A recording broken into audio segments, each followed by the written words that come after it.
Okay.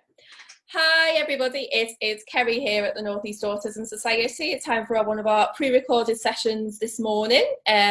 We have the wonderful Kieran Rose still with us, who is the Autistic Advocate, and he is still doing his campaign, which is #TakeTheMaskOff. And today what we're going to be talking about is autistic burnout in relation to masking. So how are you doing, Kieran? I'm okay, thank you. Been a much happier week this week. Last week was a bit down and depressing with the mental health side of things and stuff, and burnout isn't much more happy. But it just seems to have been a lot more. It's got a lot more positive engagement this week, so it's been really good. So I'm feeling good. Brilliant. Okay. So I suppose just to start off, when we talk about autistic burnout, or I suppose all of us can relate to some degree around burnout, and today's been a particularly kind of harassing day. I would call it. It's been quite a difficult day for me today, just juggling lots of different things, and I feel like it would be quite easy for me to experience that kind of burnout, but maybe to a much lesser extent to how our autistic individuals feel. So Yeah. what is autistic burnout, or how do you refer to it? Well, we refer to it as that autistic burnout. It's something that is interestingly very rarely recognised amongst professionals. You'll never really hear professionals talking about it, and because of that, parents don't really know what it is. Have never really heard of it either, so they aren't aware that this is happening to their child. Or for an autistic person who's newly diagnosed, they won't be aware of what's going on with them. What it is basically is there's two types. There's like the everyday burnout. So you go through the course of the day. Anybody goes through the course of the day. They're tired at the end of the day, and they just want to collapse and relax and have a glass of wine or whatever. But for an autistic person going through the day, masking, suppressing, pretty much hiding who they are, it uses up so much energy and so much mental power that come the end of the day, that's it. They're wiped out completely. They're knackered. Doesn't always come across like that, though. Doesn't always come across as, sleepy tired. It can come across as irritability, moodiness, all the things, or even a child coming home from school who's suppressed and masked all day, and they come home and they melt down, and then, the coming home is traumatic for them. But that's usually because they've entered a safe environment and they can release all that negativity that they've had to suppress all day. So all of that is really, really exhausting. And then if you add that up every single day over the course of weeks, months, years, whatever, it gets to a point, there's usually some kind of trauma that happens, and all of this that's added up then feeds into that trauma, and it creates what I would call extreme burnout, which is then when you enter like a depression type stage, which is mass exhaustion, extreme exhaustion, lethargy, waiting for a treat. I've got a big long list of things here. Lethargy, a massive increase in irritability, increase in anxiety, increase to oversensitivity. So, people might irritate you, or sensory information might irritate you where it never did before.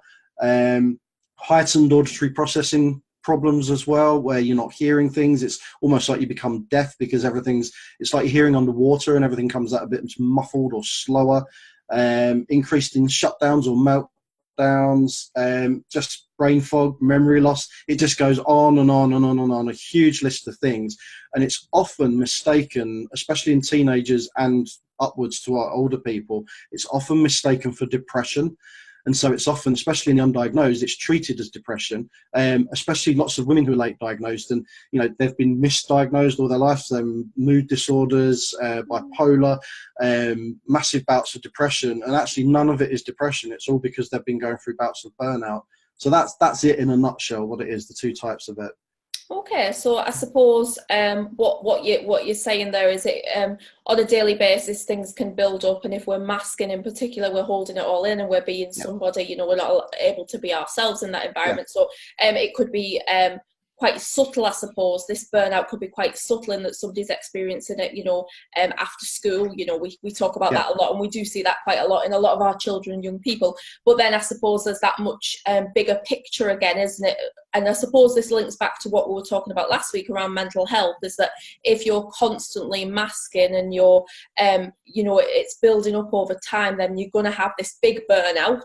And I suppose that could go I think what you're saying is really interesting and very important, because I suppose it could go one or two ways. It could be somebody who withdraws and becomes quite isolated and pulls herself back from the world around them, but also it can be the opposite, can't it? So it could be somebody who is quite vocal, or quite, more extreme in the behaviours, and it could be seen as more obvious in that respect. So I suppose it's about it's again a very individual thing, isn't it, how somebody would experience burnout. Completely. It very much depends on the person, and it's often what you said there's really key, actually, because an exaggeration of traits can often happen as well, and that's, you hear people talking about autistic regression, and regression, especially amongst smaller children, sort of like 3, 4, 5-year-olds, often when it's differences are starting to be noticed. From my experience and from talking to other autistic people, from talking to lots and lots of parents about this, there's no scientific research about this. I want to make that very clear. It is just opinions. But what you see when your child enters that kind of 3 to 5 period, when their traits really start becoming noticeable, is, we believe, an example of burnout, and then the subsequent traits becoming more apparent because they're not masking anymore. We mask from a tiny age. You think of a baby, you think of an autistic person that has touch sensitivities to touch, doesn't like being touched, doesn't want to be touched. What happens when they're a baby? They're picked up, they're put down, their nappies are changed, they're washed, they're bathed, they're touched all the time. So the baby learns that through crying, they don't get a response from that, because they're still being touched all the time. So they learn to mask it, they learn to cover it up. And this is, it sounds crazy talking about a baby doing these things, but we become very, very, very self-aware at a very, very early age. That's why you see autistic kids going to school, and you can see them watching other children and trying to figure out what the other children are doing and mimicking them and mirroring their behaviors, and that they're aware that they're doing that. And it's all of this feeds into this early regression, which then leads to diagnosis. And it's really quite astounding that this happens, and it's really astounding that nobody's looking into this, nobody's researching this. Why all of a sudden are these traits coming out? And a lot of that is to do with the transitions at that period as well. You think a 2 to 3-year-old, they're starting preschool, nursery, they might be going to a childminder's. So that's a whole new environment for them. They're meeting new children all the time. The childminder will be taking them out to different places. And, so they're going through all of this, and they're coming home, then the behaviors start to come out. And then they get a bit older, and they go to nursery, and then they start school, and all those transitions have this major impact. They're like trauma after trauma after trauma after trauma. So that's why these traits start coming out then, and they go through periods of burnout at this point. And again, I don't know why nobody's researching this, because it's so obvious that this is happening, and it's a major thing. And again, parents aren't told about any of this. Of course, and I suppose we have people who unfortunately end up getting sectioned under the Mental Health Act. We have autistic people who will go on, to have quite extreme mental health difficulties, that have developed, and they will be sectioned. And I suppose at that point you're seeing almost the after effects, aren't you, of all them little interactions, what you were saying, that the need to be social in class, the demand to sit at the seat, that all this stuff that you've got to do all these social niceties and all that kind of thing. And I suppose that's what we're seeing when we end up being in a situation where some of our individuals are sectioned under the Mental Health Act. It's that complete breakdown, isn't it? Yeah, completely. And it's horrific. I've got friends that have been sectioned for short periods of time, some of them long periods of time, who have gone undiagnosed through this time, or even are diagnosed and don't understand themselves, don't understand what this is. And then the medical and health professionals don't understand what it is either. So, there's an assumption there that there's something mentally wrong with them. In actual fact, there's nothing, and it's allowed to go untreated. So it gets to the point where they just can't cope anymore, and they just can't manage anymore. And it's, their meltdowns might become. I have a friend who was sectioned after having the biggest meltdown that he'd ever had in his life. And it's not a mental problem. There isn't a mental break there. But obviously it was unrecognised at the time. So it's a major concern. It's a massive concern, and it's something that needs to be more, even probably more than masking. Burnout needs to be something that needs to be recognised everywhere. Yeah, and I think most people, to some degree, can draw a parallel to it. So, you know, I know myself, if I've got to be particularly social all day, so if I'm delivering, you know, maybe a full day training course, or I've got to be overly social, you know, at a family event, and you've got to put your best smile on, and you've got to do all these social niceties, afterwards you feel the effects. And I think a lot of people would be able to relate to that it's exhausting putting on this presentation.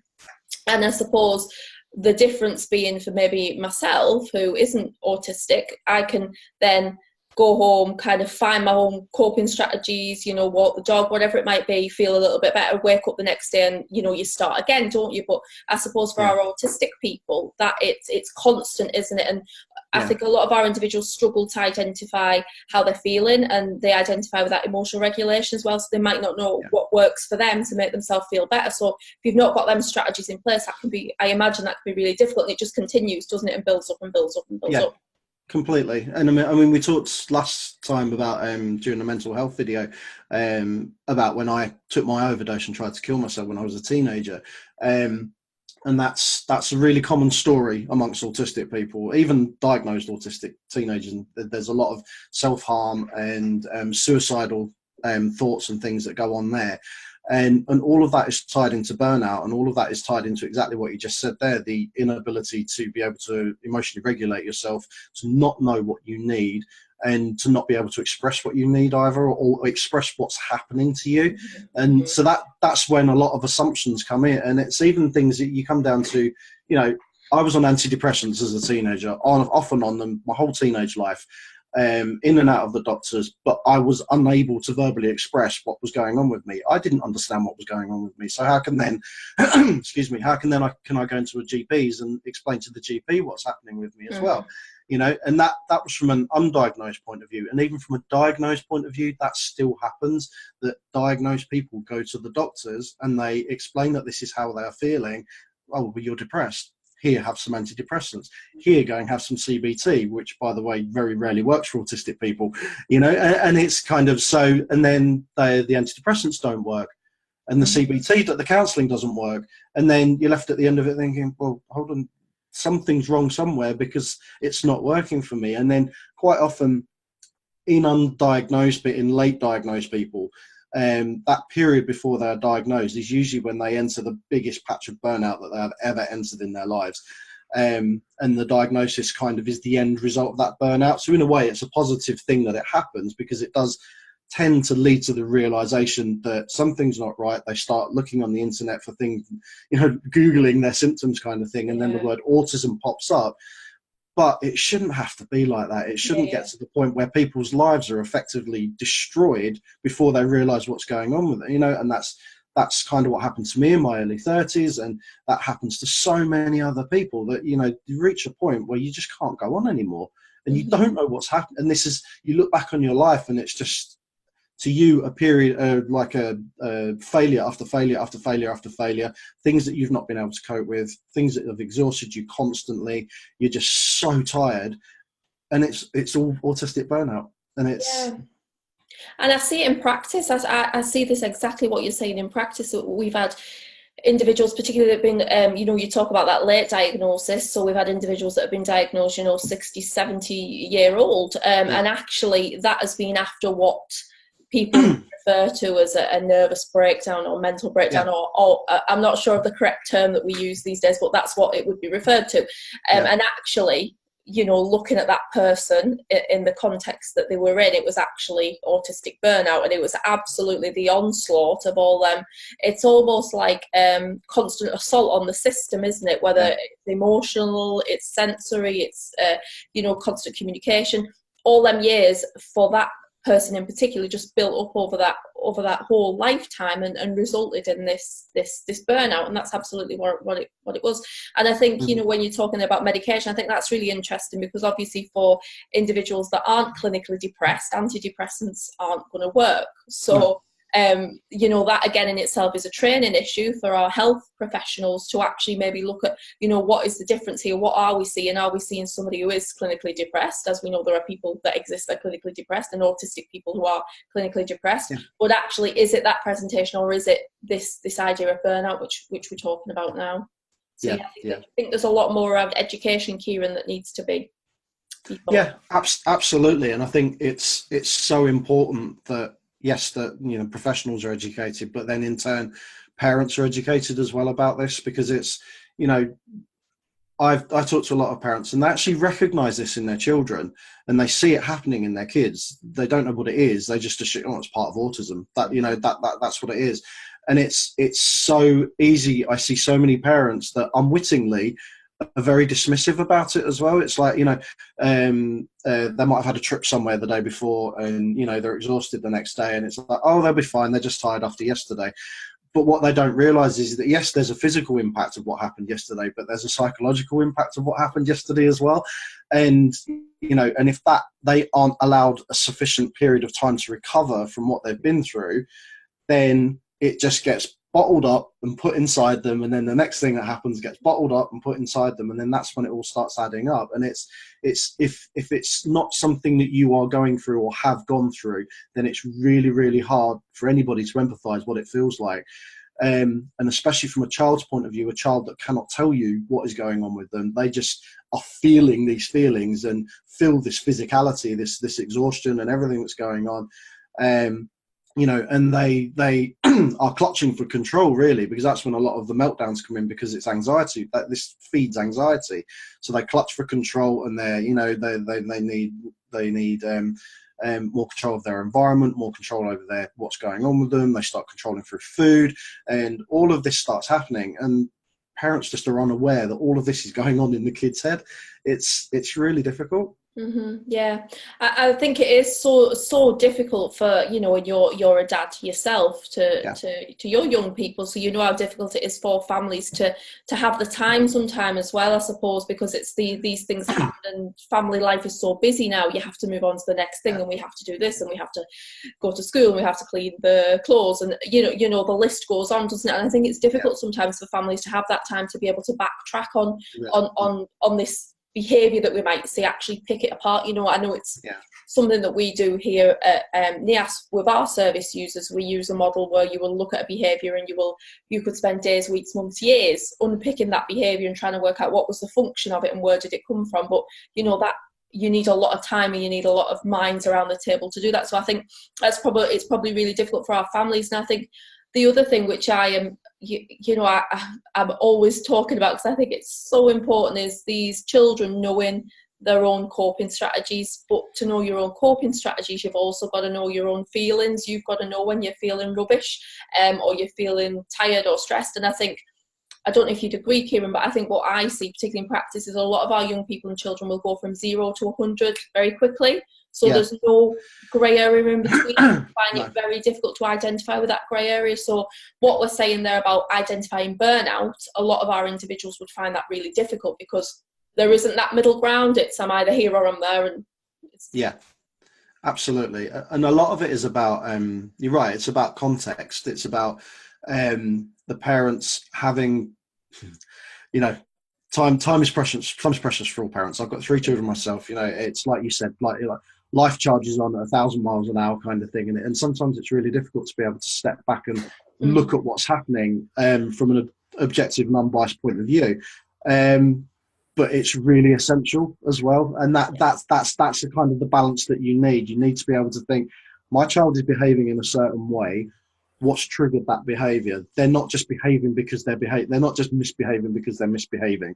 They're behaving in a certain way because something has triggered that. And the ability to be able to step back and look at it objectively and think, right, they've been through a lot lately. You know, they've moved up to a new class. There's a new kid started in their class. They've got an extra load of homework. They've changed topics at school. You know, and there might be building work going on at school. There's all these different things might be going on. The ability to be able to step back and think, what is going on in there? Just take 5 minutes just to think, what is going on in their life now? What has been going on in their life over the last few weeks or months? And could it be related to the way that they're behaving right now? And it's so often it is. And often it's something that's happened a couple of months ago that's triggered this.